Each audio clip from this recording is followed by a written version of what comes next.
നിങ്ങളുടെ ഇഷ്ട പരമ്പരകൾ എക്സ്ക്ലൂസീവായി സൺ നെക്സ്റ്റ് ആപ്പിലൂടെ തികച്ചും ഫ്രീ ആയി ഇപ്പോഴേ ആപ്പ് ഡൗൺലോഡ് ചെയ്യൂ. അങ്ങനെയാണെങ്കിൽ പലതും അയാൾ ഇങ്ങോട്ട് തരേണ്ടി വരും. ഡിവോഴ്സിന് മുമ്പ് കോടതി ചോദിക്കുമല്ലോ എന്തെങ്കിലും കിട്ടാനുണ്ടോന്ന്. അപ്പൊ ഞാൻ ഓരോന്ന് എണ്ണി പറഞ്ഞ് അയാളുടെ കയ്യിൽ നിന്ന് വാങ്ങിച്ചിരിക്കും.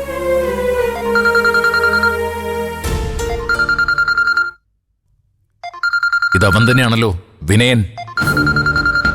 അച്ഛൻ ഫോൺ എടുക്കണ്ട. എന്നെ 2 തവണ നേരത്തെ വിളിച്ചു. ഞാൻ ഫോൺ ഓഫ് ചെയ്ത് വെച്ചോണ്ടാവും അച്ഛനെ ഇപ്പൊ വിളിച്ചത്. അച്ഛനും ഫോൺ എടുത്തില്ലെങ്കിലേ അവനൊരു വണ്ടിയും വിളിച്ച് നേരെങ്ങി വരും. ഹലോ. ആഹാ, അനന്തം മാഷിന് മര്യാദ കുറച്ചുകൂടി ബാക്കിയുണ്ട്. മോളെ വിളിച്ചിട്ട് കിട്ടാത്തോണ്ടാ നിങ്ങളെ വിളിച്ചത്. നിനക്കെന്താ വേണ്ടത്? നിന്റെ കാര്യത്തിൽ ഒരു തീരുമാനം ഉണ്ടാക്കാനാ വക്കീൽ നോട്ടീസ് അയച്ചത്. ഇനി നിനക്ക് എന്തെങ്കിലും പറയാനുണ്ടെങ്കിൽ അത് കോടതിയിൽ പറഞ്ഞാൽ മതി. കോടതിയിൽ പറയാനുള്ളതല്ലേ മാഷെ കോടതിയിൽ പറയാൻ പറ്റൂ. അനന്തം മാഷോടും മക്കളോടും പറയാനുള്ളത് കോടതി പറഞ്ഞിട്ട് കാര്യമുണ്ടോ? എന്നെ പൂട്ടുമ്പോ ഞാൻ ജീവിതകാലം മുഴുവൻ ജയിലിൽ കിടന്നോളൂ എന്ന് അച്ഛനും മക്കളും കരുതി കാണും അല്ലേ? എന്നാ തെറ്റി.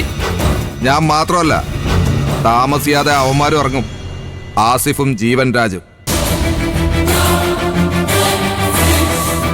ഇനി അങ്ങോട്ട് ഞങ്ങൾ ഒരുമിച്ച് നീങ്ങാൻ തീരുമാനിച്ചിരിക്കുക മാഷെ.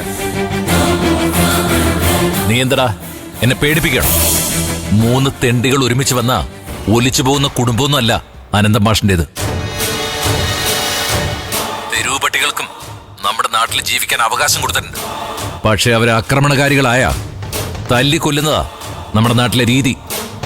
നീ നിന്റെ കൂട്ടുകാരും അത് മനസ്സിലായിക്കോളും. കൊള്ളാം, എനിക്കിഷ്ടപ്പെട്ടു.